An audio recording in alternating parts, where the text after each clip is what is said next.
What up, stubborn ones? Hope you're doing amazing. Hope you're out there making it happen and smashing goals. It's another beautiful day here in usually sunny Florida. I see some clouds out of the yonder.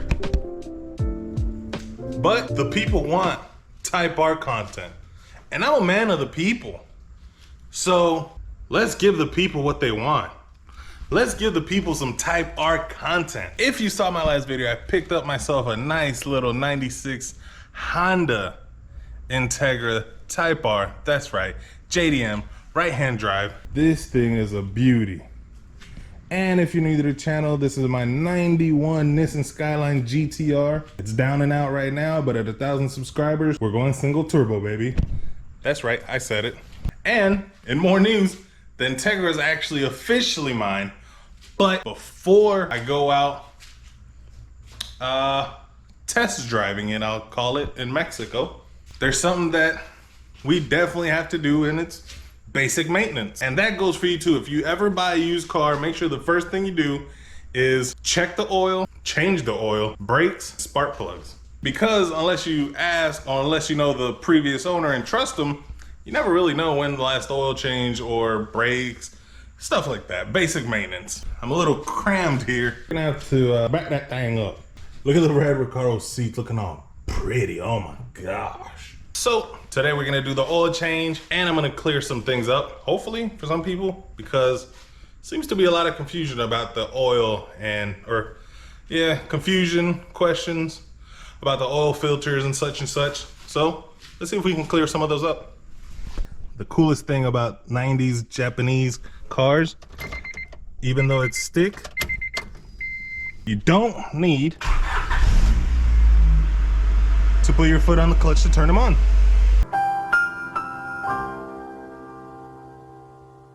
This thing's quiet, huh? But there's a very, very thin line between a nice sounding Honda and a rice sounding Honda.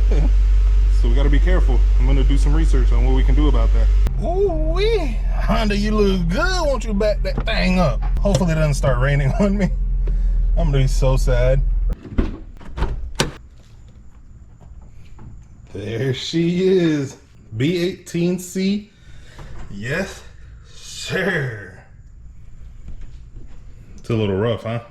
It's okay. The coolest part is you got, you know, your normal hood height. When you put it on this mode, this is what it looks like right here. Okay, you know, normal, all right. And then you put it on sport mode. Nothing can stop me, I'm all the way up. It seems excessive. Look at that. When you put your Crocs on sport mode, that's what I just did to my hood. I get it. It's a little, looks a little old. All right, it's fine. You know, it's a 96. It needs some work, I get it. That's fine. That's what I'm here for. That's what you're here for. Make sure y'all remember this, because probably by the end of the year, all of this is gonna look brand new. It's gonna be lovely. Type R content is coming, baby. It's coming. Let's get back to the oil change. I like to lay out all my tools and everything I need. There's a jack. Got the Low Pro. It's a little cheap one from probably Walmart, but it's a Low Pro. It goes in there. This thing has 118,000 kilometers, which roughly translates to about 74,000 miles. It's close to high mileage, according to that. I like Mobil 1. Oil is always something that's opinionated, you know? Some people will say Mobil 1, some people will say Valvoline, or some kind of racing oil.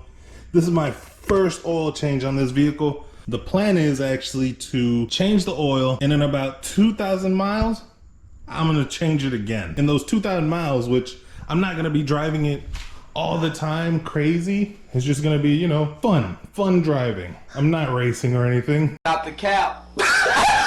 We'll see how Mexico goes. So for what I'm gonna do, it's fine. You know, it's Mobil 1, it's trusted, it's been around forever. It's fully synthetic, it's great. So that's what I'm gonna do. And then 2,000 miles, which might take me a while to get to 2,000 miles, but I'm gonna change it again. And by that time, I'll pick a favorite. I'll see. Or I might just reuse it, who knows? Now this, the oil filter. A lot of people had a lot of questions about what filter to use. Honda, baby. Here's the part number, Honda, OEM.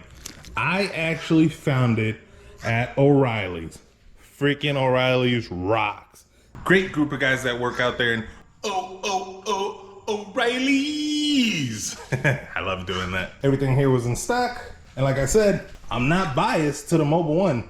If there's a company that's watching me and wants to sponsor me and send me something out, they want to convince me that they can do better than Mobile One, I'm not biased. Let it rip, tater chip. All right, I've wasted enough time. Let's get to the oil change. I'm gonna jack this thing up. I wanted to take off the wheel, but that's too much. I actually just realized I have no idea what size the drain plug is, so let's find out. As we make our way to the ground, as you see right here, right behind the bumper, there's a metal piece. That's where we're gonna place the jack. I have a piece of wood on it just to give me a little more height. Another thing I picked up in the name of safety, 15 bucks at O'Reilly's. There's a little jack point right there. It's right behind the front bumper. On the sides, we have our 2 jack stands, and on the rear, we have the chock box. Safety first. Now let's get back down there and see what size our freaking drain plug is. So, funny story, down here checking it out, guess what? Mine has an oil temperature gauge, so it's got this all the way up into the gauge that's on the dashboard. So yours is gonna be a little different. Other than that, it's not bad down here. Look at this, it's very, very nice down here. There's some grease right there. I have to look back at the footage to see exactly what it is. Can't tell from where I'm at. Yeah, I can't see the camera at that angle. Not bad for a 25-year-old car. Anyways, I'm stalling, I gotta get to this. And of course, Honda's put their filters like, way over here. So annoying. Things are always interesting here at Gold's Garage. I had to use a 3/4 wrench, open end wrench, to get in there. There it is. I freaking forgot to take the top so it'll drain into the thing.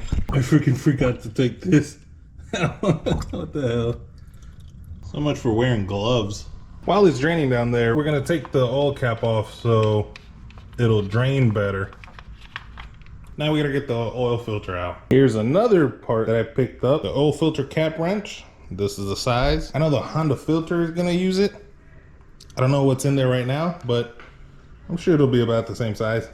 Apparently this oil filter wrench wants all the smoke because try me.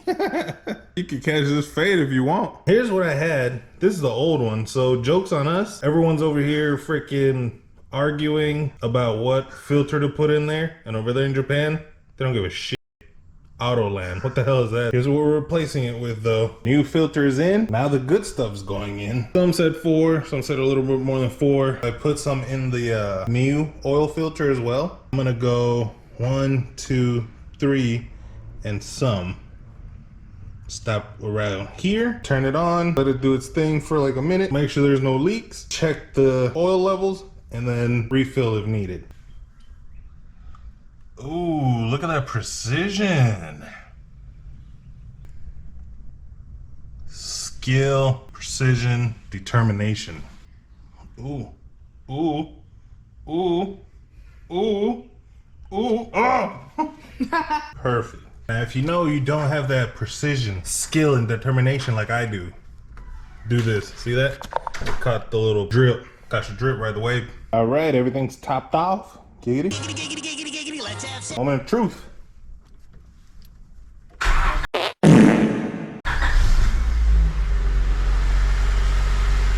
Running smooth. Check for leaks. Looks like we're in the clear. I'm gonna let it run for, you know, about 60 seconds, a minute. Let it do its thing, let it circulate. Then I'm gonna shut it off. Check the dipstick where it's at. Top it off if I have to. Again, I put a little bit in the oil filter and I put almost 4 liters just because I don't want to overflow it. If I'm off by 0.25 liters, it's easier to fill it up than to drain it if I overfill it. Here's my oil temperature gauge, by the way. When I was changing, I noticed that the washer for the plug has seen better days, and so did the cable. The cable leading up to it looked kind of rough, so yeah, that's the thing we'll work on. No, yeah, we're good. If you see any oil spots, it's because of me. Just in time. I don't know who, but someone made a mess. Somebody has to clean it. You didn't even help with the oil, so. I would have done it for you. Leave a like if you would trust Danny changing our oil. This is done. We're gonna clean up and go for a ride. Crocs on sport mode. This is for master mechanic mode. Get down in the yonders. Shout out to Honda, man. There is no company like Honda. Yeah, their cars live forever, apparently. They live forever. They look good. This thing's beautiful. Here we are, Goals Garage. Making it happen and smashing goals. I'm gonna clean up.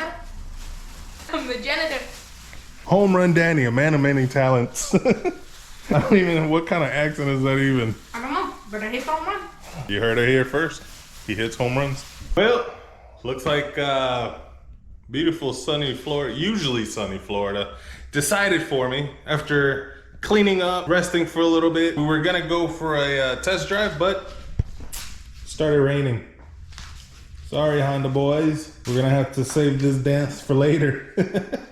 I am freaking exhausted anyway. It's so hot and it kind of took me a little bit because the camera, I kind of took longer than usual. Sweating. So I need a quick jack or like one of those little lifts or something.